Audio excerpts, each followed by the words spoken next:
Hi, I'm Natalie Wood. Welcome to my demo reel.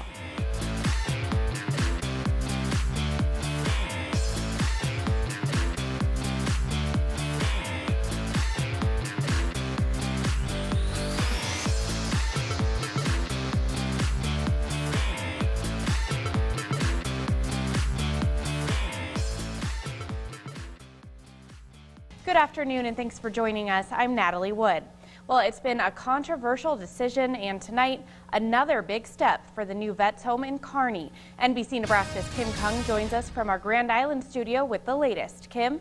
After 4 years, the state high school volleyball tournament is back in the capital city. The tournament returns to Lincoln after being held in Grand Island since 2010. An update now on the police standoff at the Buddhist temple in Grand Island on Friday. The Grand Island Emergency Management Department says it made an error by dispatching the call as an active shooter. It should have been instead dispatched as a man with a gun. Bridget, Grand Island police still have the entire block taped off between 3rd and 4th Street on North Locust here in Grand Island, where they're investigating the scene of a deadly shooting. Some breaking news now. We now have a link between the murder investigations in Grand Island and Kearney. This is the first ever Go Big Give event. How do you think the community's been responding to it today?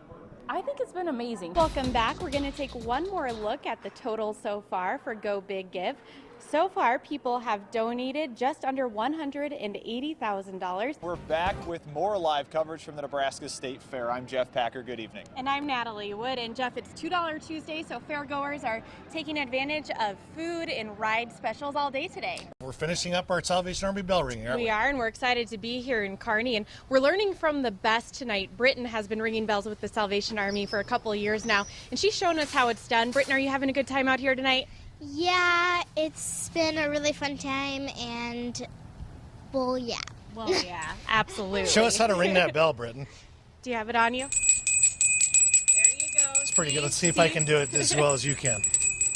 Oh, that's pretty good. We're at the Hastings Museum, which is a beautiful place. And speaking of beautiful places, about beautiful people, one on my left, Lance Schwartz, one on my right, from NBC Nebraska, a very special guest for us this evening at 6 o'clock, Natalie Wood. Natalie, thank you for being here and welcoming us to our town. Yes, absolutely. Thank you for having me by tonight, guys. We're so happy to have you in Hastings. As many people know, 1011 and NBC Nebraska are now teammates, and so we're excited to have you guys here this week exploring all the wonderful things about our town, Hastings, and you can catch Lance's stories both on NBC Nebraska and on 1011 this week. So it's an exciting time for us. That is very exciting news, not only on 1011 but NBC Nebraska as well. And again, we so much appreciate having you here.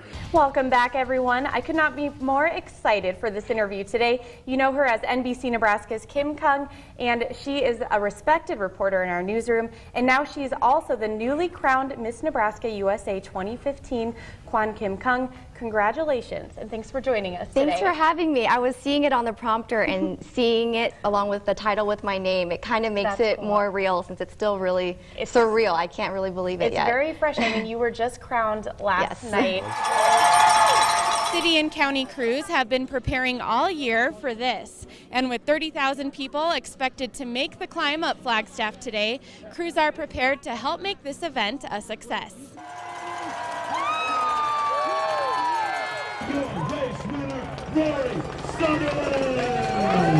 It was an exciting day on the mountain. Boulder resident Rory Sutherland was first to cross the Flagstaff finish.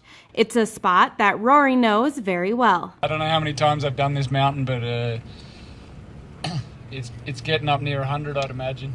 It was a stage of the race that many were looking forward to, including the governor. This is going to be cool. I mean, and coming up Flagstaff is so beautiful. You know, they're going to have the helicopter shots. I mean, it's just, the racers are going to have to work so hard. It's so competitive. It's going to be so close. I mean, it's close to perfect. For me, it is my adopted home. You know, this is where I live. This is where I'm bringing up our family. But about, you know, the 5 kilometers coming into Boulder, and I live down south as you come in, and I started getting goosebumps and hot and cold shivers, and it was kind of weird. And you nearly can't explain the emotion when you're coming through, you know, your hometown, so to speak. The excitement around town and on Flagstaff was overwhelming as Boulder happily welcomed back pro racing.